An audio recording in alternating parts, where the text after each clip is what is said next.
Hello, good evening everybody, I'm Cosmic Claire and welcome to another one of my evening blogs. Here are Christmas Day 2012. Well, I know most people do their blogs, they publish them in the morning, and I'm sure they get much better ratings that way because they're at the top of people's inboxes, but this is just the way I do them, I'm afraid. A friend called me up this morning to wish me a happy Christmas, which was very nice, and I mentioned about this. She said, "Oh yes, I'd seen it on Facebook and watched a bit." She said, "What had stimulated you to do it?" And I said, "Well, one of the things was I'm very into Bob Dylan, by the way. I do like his words and his tunes and even his voice sometimes. And there's a line from Maggie's Farm which kind of summed it up, which is, I got a head full of ideas that are driving me insane. So here we are, folks, these are the ideas that are driving me insane. I've got another one from Bob Dylan a bit later on, but seriously, it's about ideas which probably a lot of people might think, but which are not normally current in discussion or openness in the media, apart from briefly here and there when they're quickly swept away. And I was briefly looking at a few news headlines from today, and I was very disappointed. The quality of material which gets discussed is disgusting. For instance, I saw the various church leaders and politicians getting into a lather about gay marriage. And this is a whole kind of manipulated topic in its own right, because I immediately thought that this was Cameron and his cronies looking for an opportunity to look socially liberal while they're slashing all the welfare budgets and making more vulnerable people even more vulnerable. Meanwhile, the particularly the Roman Catholic Church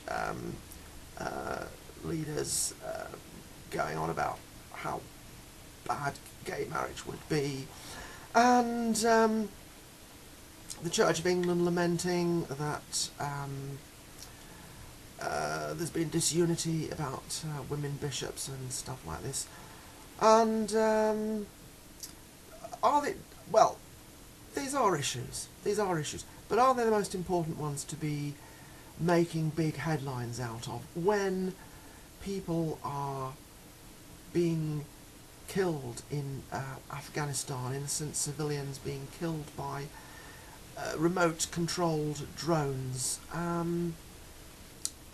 MI5 probably, and all these American secret agencies fomenting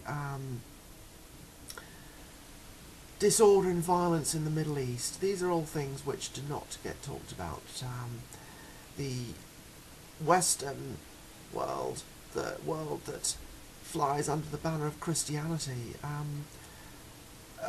attacking the Muslim world. This is what it amounts to. And I was listening earlier this evening to an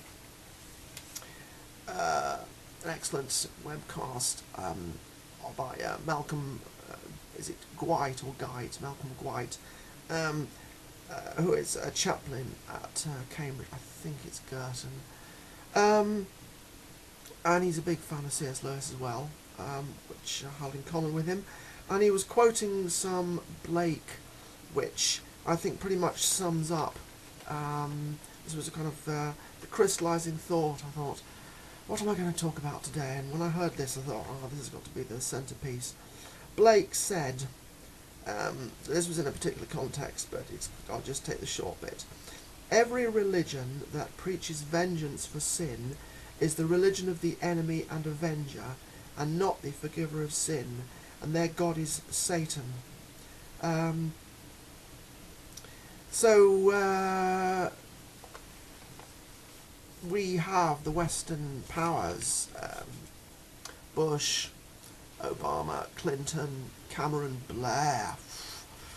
They all claim to be Christians, and I can't help but think, whenever I think of these people and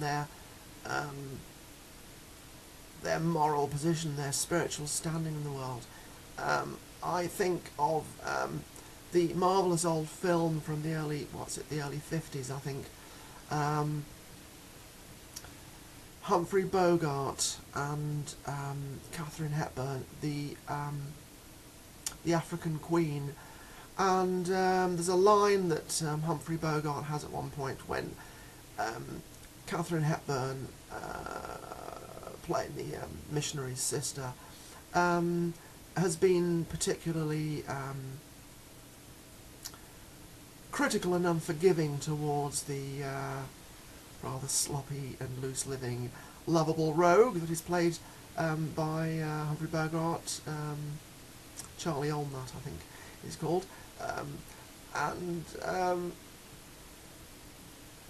Humphrey Bogart says to Catherine Hepburn at one point, "Call yourself a Christian," and I say that to Cameron.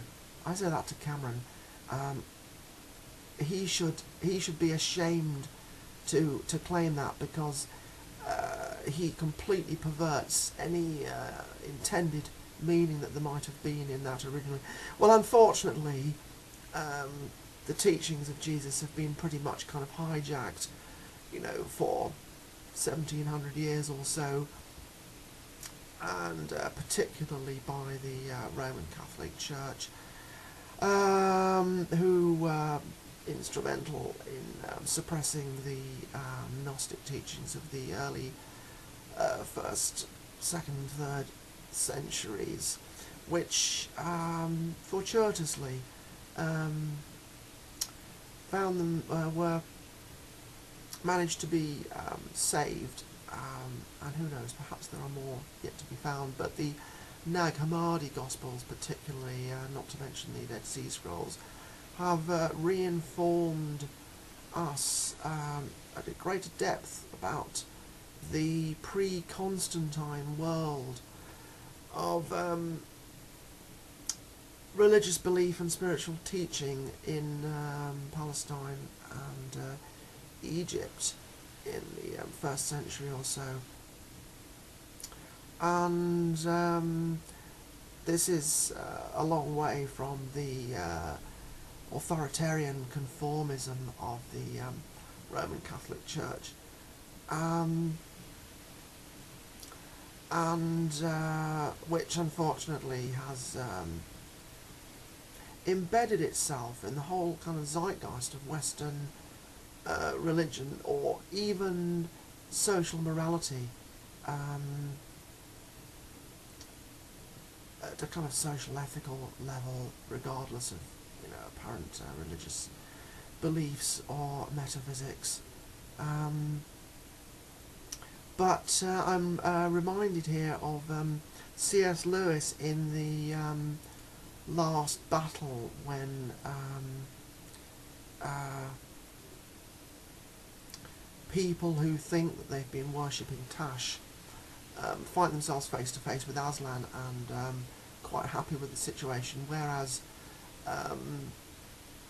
others, perhaps, who might have falsely said that they recognised Aslan were whisked off by Tash. This is all a metaphor, but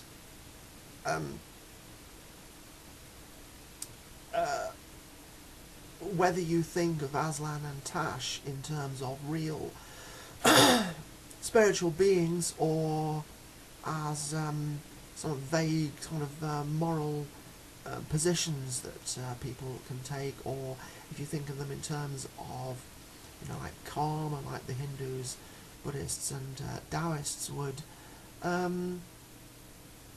nonetheless, they still have a meaning that is apparent to people depending on their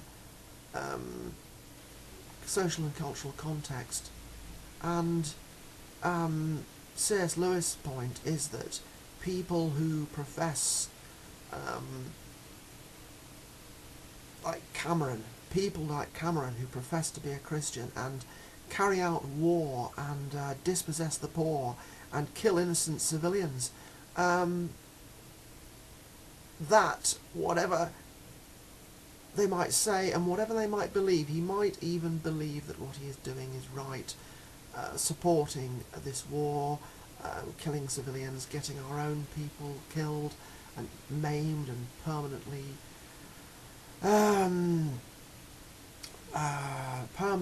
injured and disabled for the rest of their lives. This is not the work of peacemakers. This is the work of people who have evil in their souls, and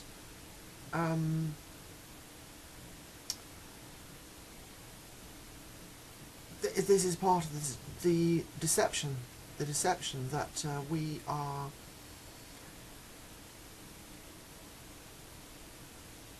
persuaded, or at least they try to persuade us to believe, that all this evil that they do is really for the purpose of good. But you don't produce good by doing evil, you produce good by doing good. The means are an end in themselves. This is the fundamental moral position which utilitarianism absolutely faces to recognise, and the modern social utilitarianism which has taken over our world is actually a totalitarian fascist or communist slavery which has been foisted on us by very cunning, persuasive means, but it is wrong and it is evil because it denies the value of each and every individual one of us. It says that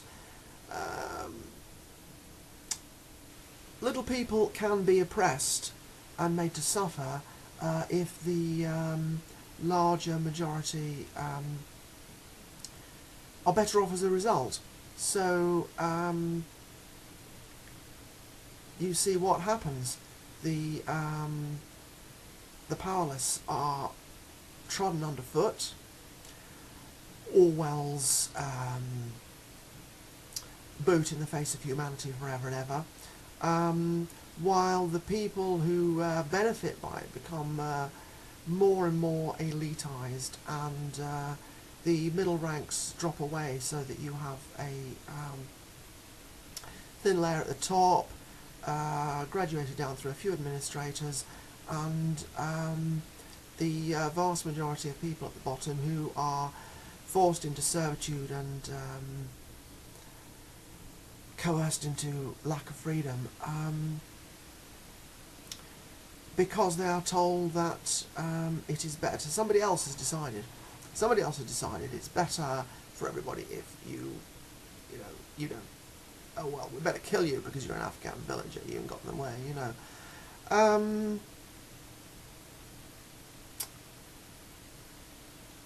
as opposed to a recognition and respect for the value of each and in every individual soul.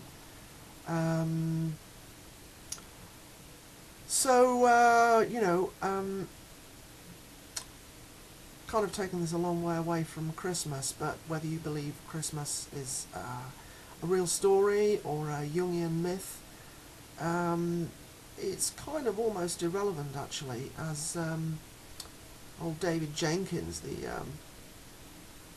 radical theologian from as the Bishop of Durham, used to say, the meaning is more important than the fact. Whether these things really physically happened or not is secondary to the great mythical meaning. It's a part of the human imagination and the human soul. These great cycles of mythological rebirth, which are rooted in the true nature of humankind, are rooted in our biology, our ancestral evolutionary history, and the principles and dynamics of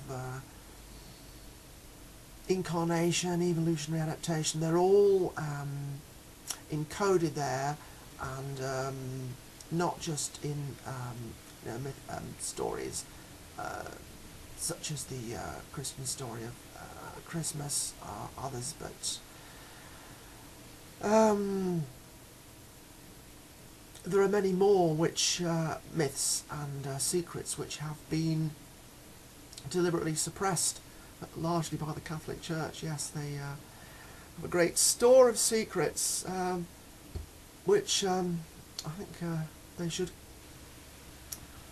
be a little bit more open about to the world, and well, a lot of them have been coming out over the last few years, and they're not good. So we have this situation, and oh, this is probably just the line from Bob Dylan that I can just refer to that I was mentioning earlier, because this is what the utilitarians want. This is what the people who are interested in narrowly confined conformist society, which serves their ends basically. It doesn't serve the ends of the majority. And what Bob Dylan said about this, another line from Maggie's Farm, he said, I try my very best to be just like I am, but everybody wants you to be just like them. Frightening, isn't it, really? But that was written back in about, I don't know what, 1965 or something. And well, it was a very conformist age, the 50s, that he came out of. But they're certainly asserting the social pressure. So what I say in reply to that is that every soul has value, every person has value. Anybody that tells you that deaths of innocent people and oppression of disadvantaged, vulnerable people is necessary for the greater good, they're lying.